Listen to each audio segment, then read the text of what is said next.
نحمدہ ونصلی علی رسولہ الکریم، اما بعد، اعوذ باللہ من الشیطان الرجیم، لقد کان لکم فی رسول اللہ اسوۃ حسنہ۔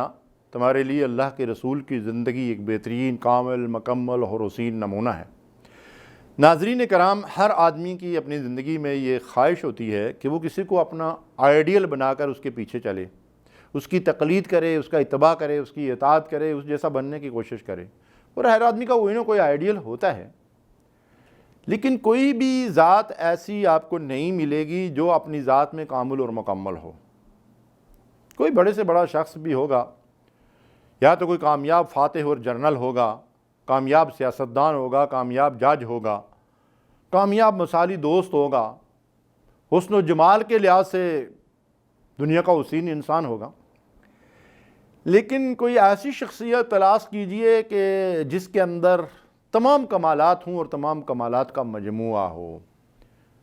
اور وہ ایک ہی شخصیت دنیا میں اللہ تعالیٰ نے بھیجی ہے۔ حسن یوسف دم عیسیٰ ید بیضا داری، آنچ خوباں ہما دارن تو تنہا داری۔ علامہ اقبال کہتے ہیں کہ جتنی خوبیاں اے میرے اللہ تو نے سارے انبیاء اور رسولوں میں جمع کر دی ہیں،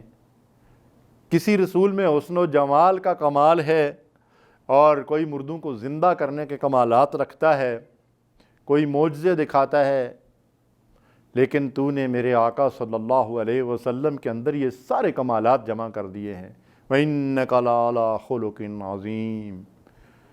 اخلاق کا سب سے بلند معیار کس کے پاس ہے؟ محمد رسول اللہ صلی اللہ علیہ وسلم کے پاس۔ تو ہم تو عقیدت اور محبت سے ایسا کہتے ہیں، ہم ان پر ایمان لائے، ہم ان کو دنیا کا سب سے حسین، سب سے بہترین اور سب سے اچھا انسان، اولو العظم پیغمبر، امام الانبیاء، خاتم النبیین صلی اللہ علیہ وسلم مانتے ہیں، لیکن جو ان کو خاتم النبیین نہیں مانتے وہ بھی اس بات کا اعتراف کرتے ہیں کہ کامل ہستی ایک ہی ہے۔ مائیکل ہارٹ انگریز اور عیسائی ہوتے ہوئے ایک کتاب مرتب کرتا ہے، دی 100، دنیا کی 100 بڑی شخصیات۔ اسے چاہیے تھا نا مذہب کی بنیاد پہ عیسیٰ علیہ السلام کا نام سب سے سر فہرست لکھ لیتا، لیکن اس نے ایسا نہیں کیا۔ حق اور انصاف کے تقاضے کے مطابق اس نے ٹاپ پہ، چوٹی پہ، سب سے پہلے نمبر پہ محمد رسول اللہ صلی اللہ علیہ وسلم کا نام گرامی لکھا، اس لیے کہ دنیا میں ایک ہی شخصیت ایسی ہیں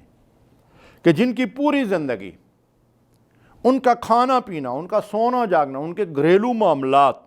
دوستوں اور دشمنوں کے ساتھ تعلقات، نجی زندگی، سماجی زندگی، معاشی زندگی، معاشرتی زندگی،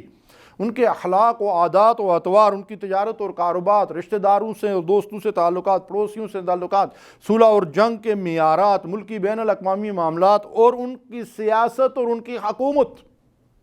بیٹھنے اٹھنے سے لے کر سیاسی اور حکومتی معاملات تک، لقد کان لکم فی رسول اللہ اسوۃ حسنہ۔ تو حسین زندگی، کامل زندگی، مکمل زندگی وہ ہے محمد رسول اللہ صلی اللہ علیہ وسلم کی زندگی۔ آغا شورش کاشمیری نے کتنی خوبصورت بات کہی ہے،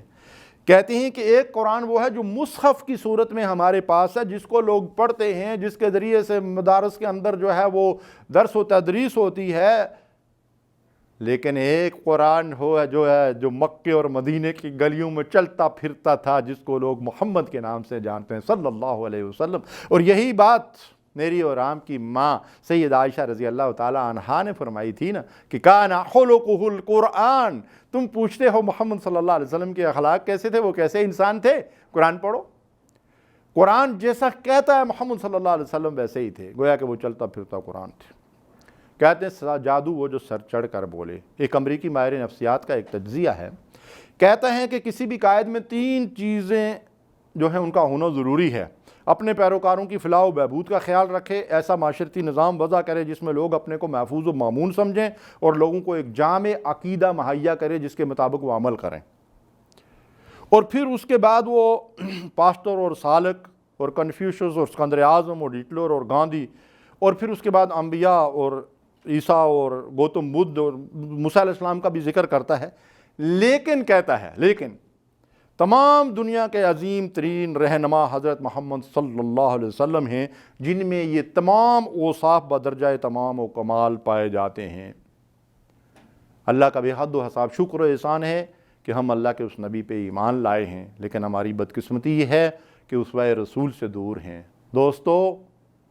ایک کام کیجئے، آؤ دوستو ایک کام کریں، اسوہ محمد عام کریں، جن چراغوں سے ہو روشنی ان چراغوں کا اہتمام کریں۔ وآخر دعوانا الحمدللہ رب العالمین۔